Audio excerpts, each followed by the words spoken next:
just want you to love me.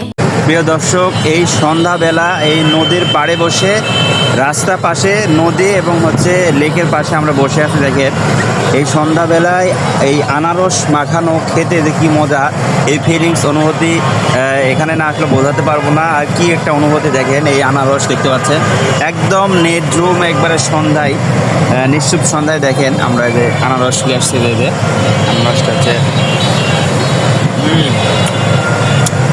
মরিচ দিয়ে শুকনা, অন্যরকম এক স্বাদ অনুভূতি করছি। আর ফিরি ফিরি বাতাস বইছে, বাতাসগুলো অনেক মজার এবং অনেক শান্তি, খুবই মজা পাচ্ছি।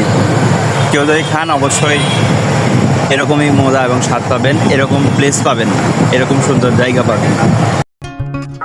চকচকা এই ফকফকা আনারসটি কার না খেতে মন চাবে। দেখুন এই প্রসিডিওর, এখানে আমরা আনারস পেয়ারা সবকিছু হয়েছে। এই হলো কারিগর, এই কারিগর দিয়ে আমরা মাখানো খেলাম।